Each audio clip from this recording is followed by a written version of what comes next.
بسم اللہ الرحمن الرحیم۔ السلام علیکم۔ روزانہ واقعات سننے کے لیے اس چینل کو سبسکرائب کریں۔ پہلے زمانے میں ایک بادشاہ تھا، اس کا ایک دربان تھا جسے وہ ہمہ وقت اپنے قریب رکھتا۔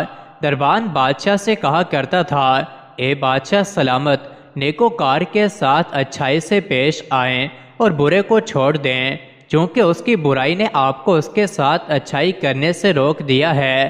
چنانچہ ایک آدمی کو اس پر حسد ہو گیا کہ یہ بادشاہ کے اس قدر قریب کیوں ہو گیا۔ اس نے بادشاہ کے سامنے دربار کی چغلی کی اور کہا، بادشاہ سلامت، اس دربار نے لوگوں میں یہ بات پھیلا دی ہے کہ آپ کے منہ سے بدبو آتی ہے۔ بادشاہ نے پوچھا، مجھے اس کی حرکت کا کیسے علم ہو سکتا ہے؟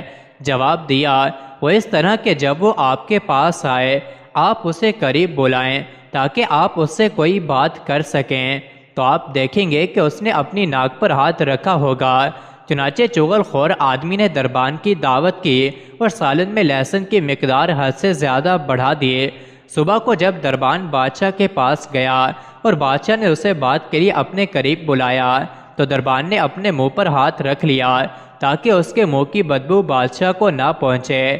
بادشاہ نے کہا، دور ہو جا، پھر فوراً قلم دوات منگوائی، خط لکھ کر مہر زدہ کیا اور دربان کو تھماتے ہوئے کہا، اس خط کو فلاں آدمی کے پاس لے جاؤ اور اس پر اس کا 1,00,000 انعام بھی مقرر کیا۔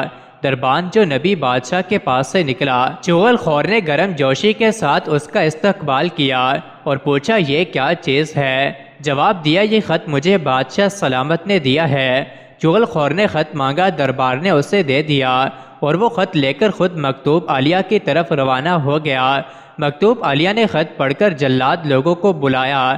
اس چغل خور نے کہا، اے لوگو، اللہ سے ڈرو، یہ غلط حکم ہے جس کا وبال مجھ پر پڑ گیا۔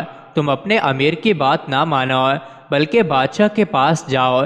چنانچہ وہ لوگ بولے کہ بادشاہ کے پاس جانا ہمیں زیب نہیں دیتا۔ خط میں لکھا تھا کہ جو شخص یہ خط تمہارے پاس لائے اسے ذبح کر دو اور اس کی کھال اتار کر بھوسا بھر دو اور میرے پاس لے آؤ۔ چنانچہ انہوں نے چغل خور کو ذبح کیا اور کھال اتار کر بادشاہ کے پاس حاضر ہو گئے۔ بادشاہ نے جب یہ مضحکہ خیز واقعہ دیکھا تو اس پر تعجب کی انتہا نہ رہی۔